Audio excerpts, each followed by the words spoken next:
نکل سکتے ہیں. امام حسن البصری رحمہ اللہ فرماتے ہیں کہ سب سے پہلی چیز تو ڈونٹ نگلیکٹ یور آبلیگیشنز، اپنے فرائض کو بالکل نہ چھوڑیں. جو شخص آج تک اپنی نمازوں میں اپنے فرائض میں کوتاہی کر رہا تھا تو اس کے لیے بہت بڑی اپرچونیٹی ہے کہ وہ ان 10 دنوں میں آگے نکل جائے اور اپنے فرائض عمل کرنا شروع کر دے. دوسری چیز جو ہم کر سکتے ہیں وچ از دا فرسٹ تھنگ آئی کوٹ، کہ حج. جو شخص حج کی استطاعت رکھتا ہے اس کے لیے بہت بڑی اپرچونیٹی ہے، کیونکہ حج باقی سال کے مہینوں میں نہیں کیا جا سکتا. اللہ کے نے فرمایا این ایکسیپٹیڈ حج برنگز نو لیس ریوارڈ دین پیراڈائز. اللہ اکبر، کہ ایک مقبول حج کا اجر کتنا ہے؟ جنت، اس کے علاوہ اور کوئی اجر نہیں ہے. مطلب ہی ول بی گرانٹیڈ جنہ اگر اس کا حج مقبول ہو جاتا ہے. So it's a great reward. بڑھاپے میں حج کوشش کریں نہ کریں، جوانی میں کر لیں، اور ابھی ٹائم ہے اور پیسہ ہے تو تاکہ اس عبادت کو آپ انجوائے کریں انشاءاللہ تعالیٰ. دوسری چیز قربانی، وچ از دا سیکریفائس. یہ سنت ابراہیمی بھی ہے، اللہ کے نبی صلی اللہ علیہ وسلم کیا کرتے تھے، تو اس کا خاص اہتمام کریں.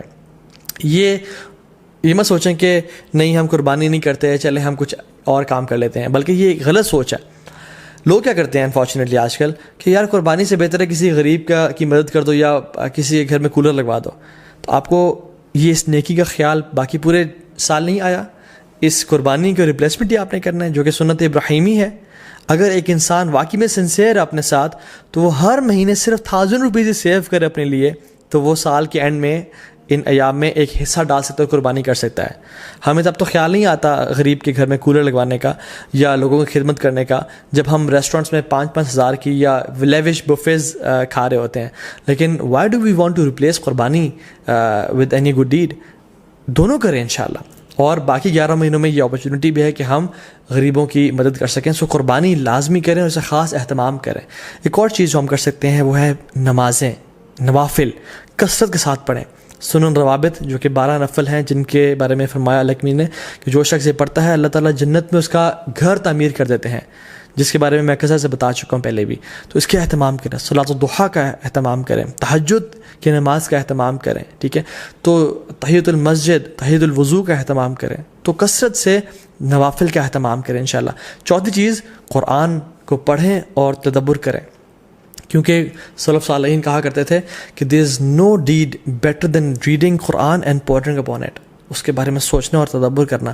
قرآن کو ٹائم دیں. یس وی نو اینڈ وی ریئلائز کہ رمضان کے بعد ایک گلیچ آتا ہے ہر بندے کی زندگی میں، لیکن these 10 days are an amazing opportunity جس میں ہم دوبارہ سے اس عبادات کی لذت کو ریوائیو کریں تاکہ وہ آئندہ سال کے لیے جا سکیں انشاءاللہ.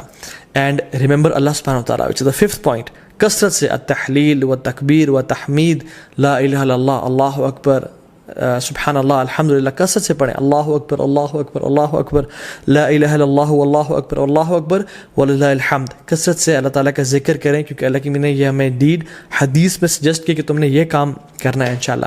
ایک اور چیز، میک لاٹس آف دعا. جب بارش ہو رہی ہوتی ہے دعا قبول ہوتی ہے نا، کیونکہ اللہ تعالیٰ کی رحمت ٹھاٹھے مار رہی ہوتی ہے. ان 10 دنوں میں بھی اللہ تعالیٰ کی رحمت کے دروازے کھل چکے ہیں اور اللہ کی رحمت ٹھاٹھے مار رہی ہے. اللہ تعالیٰ کو ان دنوں میں کیے جانے والے اعمال سے زیادہ کوئی عمل پسند نہیں ہے.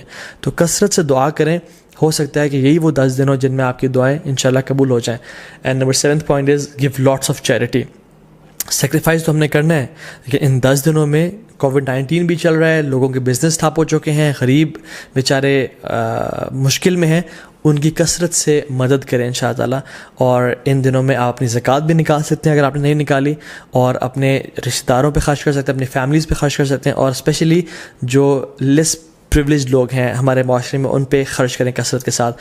Number 8 is owner your parents. اپنے پیرنٹس کا خیال رکھیں، ان کے پاؤں دبائیں، ان کی مدد کریں اور خدمت کریں تاکہ وہ آپ سے راضی ہوں، اور جب وہ راضی ہوں گے تو انشاءاللہ اللہ بھی راضی ہو جائے گا.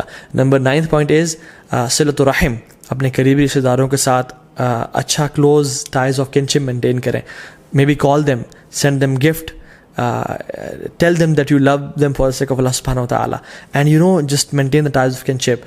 10th is enjoy good and forbid evil. دعوت کا کام کریں کیونکہ یہ بہت بڑا اور نوبل کام ہے. And the last point is seek forgiveness from Allah subhanahu wa ta'ala. رسول اللہ صلی اللہ علیہ وسلم نے فرمایا التائب من الذنب کمن لا ذنب لہ، گناہ سے توبہ کرنے والا ایسا ہی ہے جیسے اس نے کبھی گناہ کیا ہی نہیں تھا۔ تو ان 10 دنوں میں ایک بہت بڑا موقع ہے کہ ہم اپنے تمام گناہوں کو بخشوا دیں اور اپنی اصل زندگی کے لیے کچھ آگے بھیج دیں انشاءاللہ تعالیٰ، کیونکہ sins have chains and shackles. اگر آپ ارادہ رکھتے ہیں تہجد پڑھنے کا اور نیک اعمال کرنے کا لیکن پھر بھی توفیق نہیں ہو رہی، تو جان لیں کہ یہ گناہوں کی وجہ سے ہمیں توفیق نہیں مل رہی، اور یہ گناہوں کا جو برڈنز ہیں وہ ہمارے کندھوں پہ ہیں، جن کی وجہ سے ہم نیک اعمال نہیں کر پا رہے۔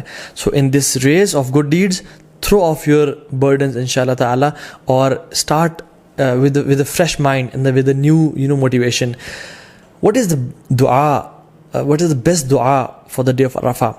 Rasulullah sallallahu alaihi wasallam نے فرمایا کہ جو بہترین دعا ہے جو میں اور پچھلے تمام انبیاء عرفہ کے دن مانگا کرتے تھے وہ کیا ہے؟ لا الہ الا اللہ وحدہ لا شریک لہ لہ الملک ولہ الحمد وہو علی کل شیء قدیر۔ This is the best dua to be recited on the day of Arafah. تو اس کو کثرت سے انشاءاللہ پڑھیں، صبح شام کے اذکار نہ چھوڑیں، ان دنوں میں اللہ کا کثرت سے ذکر کریں، اور دن میں 100 دفعہ لا الہ الا اللہ وحدہ لا شریک لہ لہ الملک ولہ الحمد وہو علی کل شیء قدیر پڑھیں، سبحان اللہ و بحمدہ کا ورد کریں، اور کثرت سے اللہ تعالیٰ کو یاد کرتے رہیں، کیونکہ عقبہ بن عامر رضی اللہ تعالیٰ عنہ نے فرمایا تھا یا رسول اللہ نجات کس چیز میں ہے؟ تو انہوں نے کیا فرمایا؟ لا یزال لسانک رطبا من ذکر اللہ، اے عقبہ بن عامر اپنی زبان کو اللہ کے ذکر سے تر رکھو تمہیں نجات مل جائے گی۔ ایک فارگوٹن سننا جو کہ ان دنوں میں ہم لوگ بھول چکے ہیں وہ یہ ہے کہ ابو ہریرہ رضی اللہ عنہ اور عبداللہ بن عمر رضی اللہ عنہما وہ کیا کرتے تھے کہ بازار میں جا کے اور مسجد سے نکلتے ہوئے اور مارکیٹ پلیسز میں اونچی تکبیرات پڑھا کرتے تھے، اللہ اکبر اللہ اکبر اللہ اکبر لا الہ الا اللہ واللہ اکبر اللہ اکبر وللہ الحمد، تاکہ تمام مسلمانوں کو احساس ہو کہ یہ ایام بہت امپورٹنٹ ایام ہیں، اور اللہ تعالیٰ کو کثرت سے وہ یاد کریں اور اللہ کا ذکر ادا کریں۔ تو اس میں اس چیز کو بھی ریوائیو کرنا چاہیے۔ جو باہری کنٹریز میں ہیں، ایم ناٹ سینگ کہ آپ مالز میں جا کے اونچا اونچا اللہ اکبر کہنا شروع ہو جائیں اور لوگ ڈر جائیں کہ کچھ ابھی یہ پھٹنے لگا ہے، نہیں، بلکہ اپنے معاشرے میں، اپنی مسلم کمیونٹی میں، اور جہاں بھی آپ ہیں انشاءاللہ مسجد میں جاتے ہوئے، مسجد سے نکلتے ہوئے، اپنے گھر میں اس سنت کو ریوائیو کریں اور کثرت سے اجر پائیں، اور انشاءاللہ تعالیٰ جو ایک بھولی ہوئی سنت کو تازہ کر دے گا اس کا بہت بڑا اجر اور ریوارڈ ہے۔ ناؤ کمنگ ٹو سم فقہی مسائل بریفلی، جو شخص ارادہ رکھتا ہے کہ قربانی کرے اس کو چاہیے کہ وہ ان ذوالحجہ کے پہلے 10 دن کے داخل ہونے سے پہلے اپنے نیلز کو اور اپنے بالوں کو کاٹ لے، تاکہ ان دنوں میں نہ کاٹے، ٹھیک ہے؟ کیونکہ اللہ نے فرمایا کہ جو شخص ارادہ رکھتا ہے قربانی کرنے کا تو اس کے لیے جائز نہیں ہے کہ وہ ان دنوں میں اپنے ناخن کو اور بالوں کو کاٹے، ٹھیک ہے؟ یہ ایک طرح سے اللہ نے فرمایا تاکہ جو لوگ احرام کی حالت میں ہیں اور جو لوگ حج میں ہیں ان کے ساتھ ایک یونٹی کی فیلنگ دی جا سکے، ٹھیک ہے؟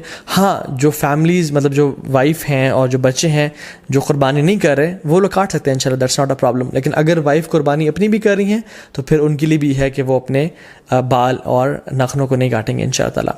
جو لوگ بیمار ہو چکے ہیں یا جو لوگ پرماننٹلی ill ہیں، یا جو خواتین عرفہ کا روزہ نہیں رکھ سکتی ہیں بیکاز آف دیئر ڈیز، اللہ سبحانہ وتعالیٰ انشاءاللہ ان کو بھی اس چیز کا اجر دیں گے، بیکاز ان کی انٹینشن تھی، اگر وہ صحت مند ہوتے یا اگر وہ ان کے حالات ٹھیک ہوتے تو وہ روزہ رکھتے، اور انشاءاللہ تعالیٰ حدیث میں کیا آتا ہے، جو شخص کوئی بھی عمل کرے کنسسٹنسی کے ساتھ اور اگر کسی وجہ سے اس سے عمل وہ چھوٹ جائے تو اللہ سبحانہ وتعالیٰ اس کا بہترین اس کو اجر دیتے ہیں۔ ناؤ کمنگ ٹو دا عید، اللہ اکبر، عید ایک بہت بڑا تحفہ ہے اللہ کی طرف سے۔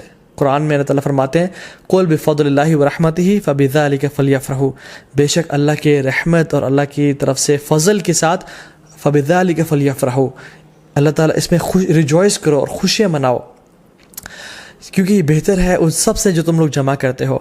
عید کا دن خوشی منانے کا دن ہے، عید کا دن سونے کا دن نہیں ہے۔ So I would suggest and recommend all the Muslims to have a blast, enjoy your Eid day.